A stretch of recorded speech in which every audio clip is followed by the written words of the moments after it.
Jangan mencuri kemuliaan Allah.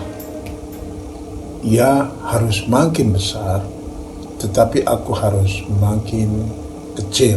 Yohanes 3 ayat 30. Di dalam Injil Yohanes, khususnya pada bacaan Yohanes 3 ayat 23 sampai 30, penulis Injil menggambarkan sosok Yohanes Pembaptis sebagai sosok yang rendah hati. Yohanes digambarkan dalam sosok yang mengenal dirinya sendiri. Pengenalan yang mendalam ini menjadikan Yohanes Pembaptis memiliki gambar diri yang luar biasa. Kita masih ingat akan peristiwa pembaptisan Yesus. Sosok Yesus yang telah dibaptis oleh Yohanes mendapatkan perhatian dari halayak ramai di dekat tempat Yohanes membaptis.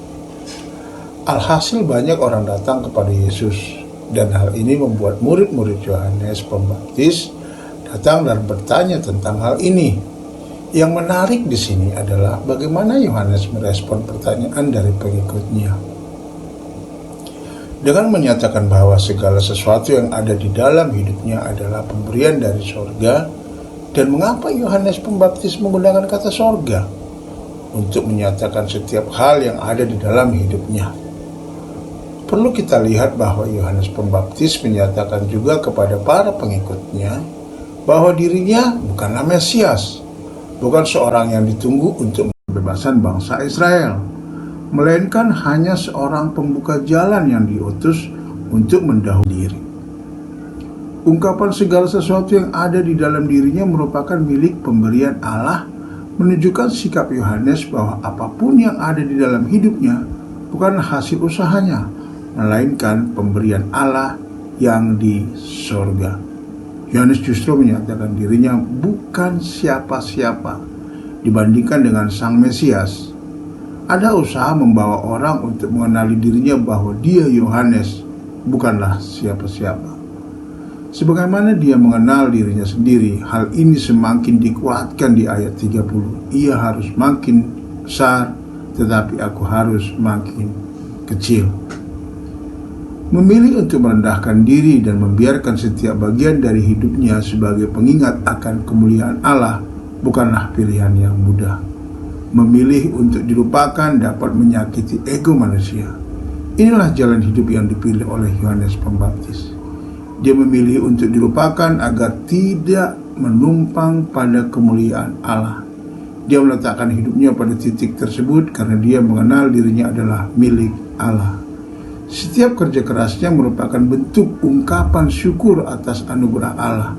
Setiap kekaguman dan pujian yang dia dapatkan hanya untuk Allah semata. Bagaimana dengan kita? Bukankah kita di dalam setiap pekerjaan kita tetap membutuhkan penghargaan dari orang lain? Ada beberapa orang mencari penghargaan dari orang di sekitar kita dengan berbagai cara, bahkan bisa melalui pelayanan di dalam komunitas gereja. Memang godaan-godaan ini dapat muncul di dalam keseharian kita, bahkan secara tidak sadar kita dapat melakukannya dengan alasan-alasan yang baik, kesan mulia, tetapi semua itu berpusat pada diri sendiri. Semua itu untuk memuaskan rasa kurang diperhatikan oleh orang-orang terdekat mungkin dalam hidup kita. Disinilah kita perlu belajar bersikap seperti Yohanes Pembaptis.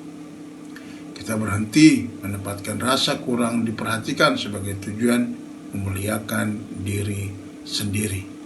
Jika kita bertujuan memuliakan diri sendiri, maka kita sedang mencuri kemuliaan Allah dan mengenakan seolah-olah kemuliaan itu milik kita. Semoga Allah dan berkat penyertaannya justru dapat kita wartakan di dalam kehidupan kita sehari-hari untuk kemuliaan Allah yang lebih besar. Selamat hari Minggu buat kita semua. Tetap jaga hati agar kita jangan menjadi pencuri dalam kemuliaan Allah. Tuhan beserta kita. Shalom.